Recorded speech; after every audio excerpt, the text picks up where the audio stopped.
Hey everyone, this is John Wisco. I am the handy anatomist. For today's video, I'm doing something totally different. I've been working on this for some time now, and I think I've got my process down to where I want it to be. So I'm going to take you through a presentation that I put together on putting together some masks. These are definitely amateur masks. I literally just learned to sew a few weeks ago. But I think they work quite well, and they use a high-rated filter to be able to filter out at least most of the particulate matter, and hopefully at least some of the viruses that are out there.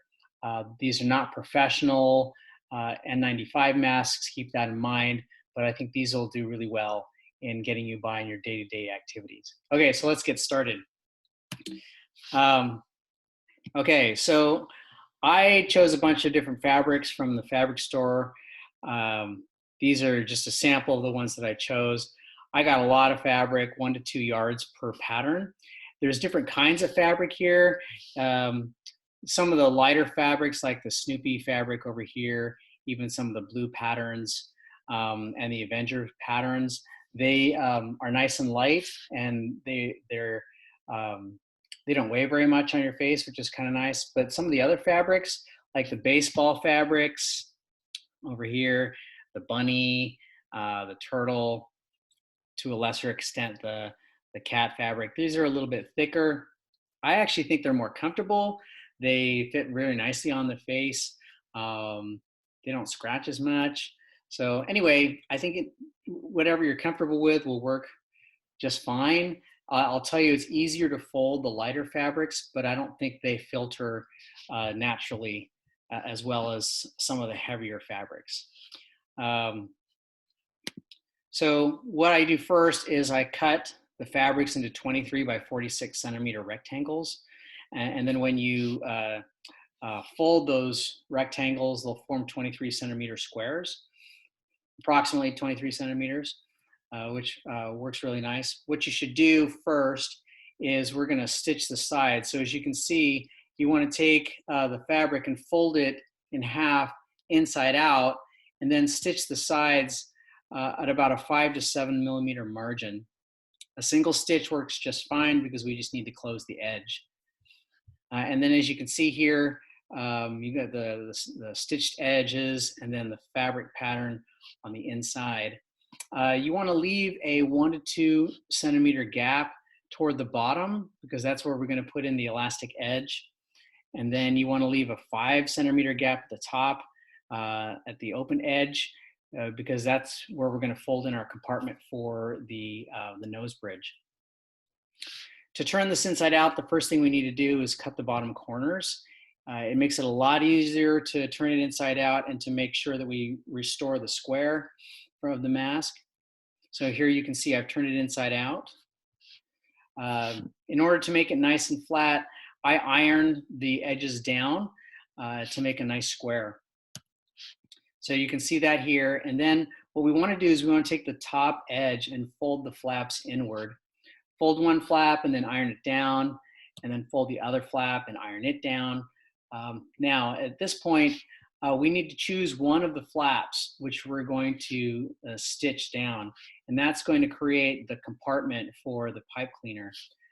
The thing to keep in mind is we want that side to be the front of the mask. So take note that if you've got a fabric that has a clear front and back after it's folded, in other words, the front is going to be upside up and the back is going to be upside down, then you want to choose the correct side to make the stitch. So I also just make sure to check that my tunnels are open on either side, and the tunnel should be open on both sides at the top and at the bottom. So I just take some needle nose pliers to open that up a little bit. And then I pleat. Now this part took me a while to figure out. I think I've got it down to a science, but I pleat the mask in 2 to 3 pleats. And then I iron down the pleats just to make sure that it's nice and flat as it goes into my sewing machine.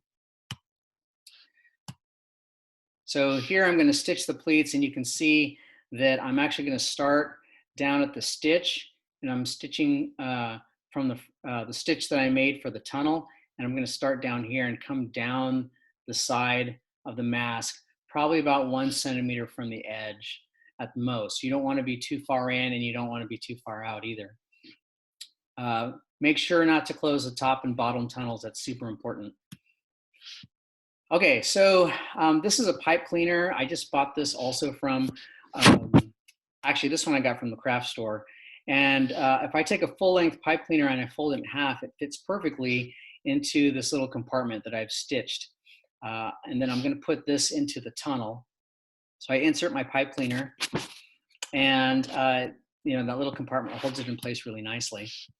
Then I turn my attention to the elastic bands. So I use an elastic band that's about this big-ish. I like to measure off 19 centimeters. If you make it longer than that, then the ear loops will be a little bit more loose. That's okay. If you make it tighter, the problem with that is it'll pull on the ears and makes it really uncomfortable. So I recommend not making it too short. The shortest bands I've made are 15 centimeters, and that was too small. I think that works really well for a child's face. So if you are making a mask for a kid, then that might work out fine. Then what you do, oh, I forgot to mention that I like to use a 1/4 inch wide elastic bands. And again, I'm making them into 19 centimeter segments.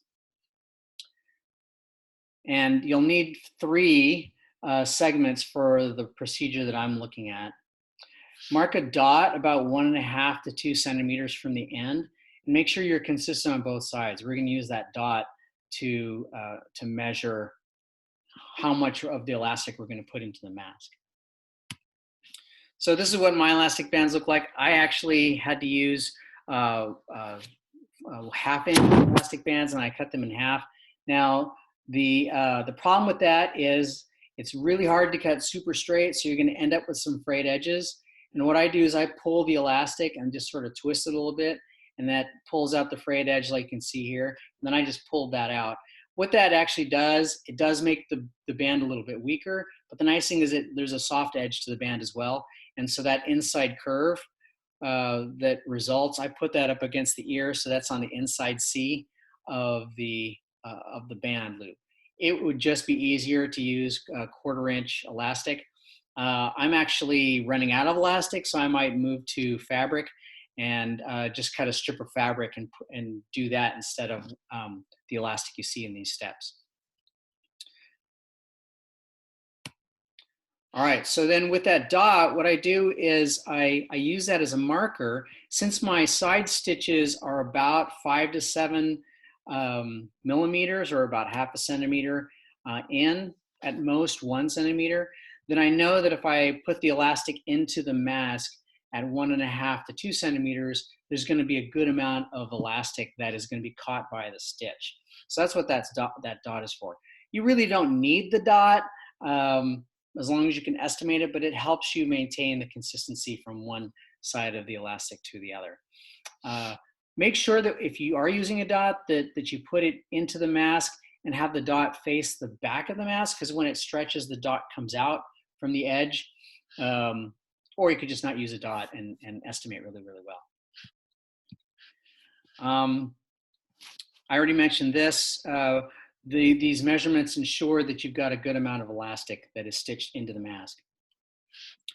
All right, so then you stitch the elastic ends to the mask. You can see here that this is the top of the mask, because I can see my compartment stitch right there and right there. Note that the pipe cleaner is in the compartment, so it should close the compartment for the pipe cleaner at the top, and then certainly it will close at the bottom.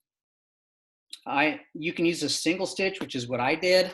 If you really want to reinforce it, a double or a triple stitch from the sewing machine works just fine as well, of course. So this is what it looks like when you've stitched the elastic into the mask at the top and at the bottom on both sides. This results in those ear loops.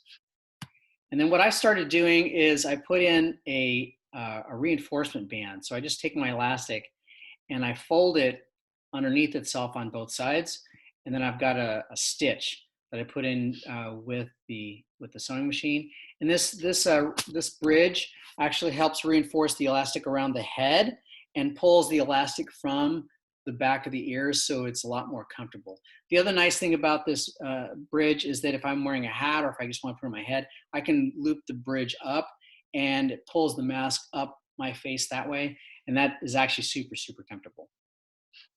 For the stitch, note that I'm using a triple stitch here. I want that it to be super, super strong. And it's really easy to choose that function on your sewing machine. Okay, now this is the hardest part, cutting the filter. So what I use is a filter. It's an AC filter, which is FPR 10 rated. That means it filters out most particles and certainly pathogens down to a really small size. It's about 0.5 microns, which at its smallest filter, which of course is still bigger than the actual virus, but it does really well for bacteria.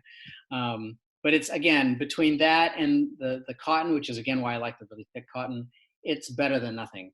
So the trick here is separating the filter from the wire. It's super hard. You have to be really careful. It's like peeling crackers off. You just have to be really careful. I'm sure there's other filters out there that would work even better, but I couldn't find one at the time. And this works really well as far as putting it into the mask. So when you cut the filter off, you'll notice that there's a grid, and that grid attaches the cotton to the wire. So the airflow is from over here where my fingers are through the filter, such that the grid is on the back. So we want the grid, when we put it into the mask, to be towards the face. So just make a note of that grid for right now. So what I do to size the filter is I size the width to be just short of the width from side stitch to side stitch. And then the height, I measure out the number of pleats. So I've got about 2 to 3 pleats here. So I'm going to use 2 to 3 of the ridges on the filter. And I just cut a rectangular piece that is accordingly that size. So then I insert the filter. Now, notice that you're looking at the cotton part of the filter here, because the front of the mask is towards the top of the picture and the bottom of the mask is towards the back. And it's hard to explain this, but when I insert the filter, I actually roll it in and I just kind of scoop my fingers into the mask, to the bottom mask, then spread it out with my fingers. The nice thing about using these removable filters is you can remove the filter, wash the mask, and then you can put the filter back in whenever you want to, or you can put in a completely brand new filter.